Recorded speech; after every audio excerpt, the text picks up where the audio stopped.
We're actually going to start off with some news about Intel because they had their Q1 call last week and they gave everyone a status update on their latest client processor. It's called Meteor Lake, we think.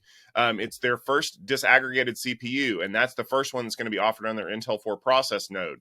You may remember that that is the one that is going to be offering their chiplet technologies that allows them to use different chiplet designs for I/O graphics and more instead of having to rely on one big monolithic package. In fact, Meteor Lake is really being seen as the first test of that new technology before they move it, of course, into Xeons and all of the other rapids, rivers, whatever they're going to call them this time. The funny thing is that it's been almost a year since we've heard the last status update on Meteor Lake. Last year in their Q1 2022 results, they announced that they powered it up for the first time, and now they're saying that they're going to be ramping production and that it should be out later this year.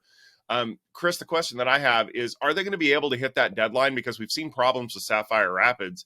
And will this new process node actually make sense for people, or is this going to be another thing in a long list of stuff that didn't pan out?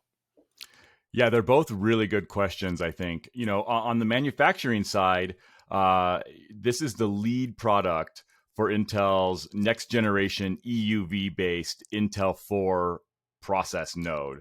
So it's basically brand new manufacturing, right? It's also going to be the biggest use of the Foveros 3D die stacking technology attempted so far. And it's the first attempt to do that, the Foveros 3D die stacking on a relatively cheap mass market processor. So there's a lot of things that need to come together for the manufacturing to work out on this. We have an official launch window in the second half of the year. We'll hope for something in the third quarter as far as more concrete details. But a regular Intel client processor ramp up takes several months, even without all that new manufacturing stuff in play. So it's going to be close, I think, at best, and we'll see how it happens. I hope they pull it off because it is really neat.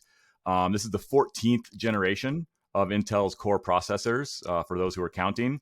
And as you said, it's the first client CPU that's going to be using chiplets, which makes it the first heterogeneous chiplet at all. What do I mean by heterogeneous? It's actually using different chiplets for I/O, for the CPU cores, for the graphics, and more. So it is a really interesting architecture. Again, as you said, is that hype or not? I mean, we'll have to see. I think the proof's obviously going to be in the pudding, but it is really, really neat to think of, the chip itself, the CPU, as a modular tool.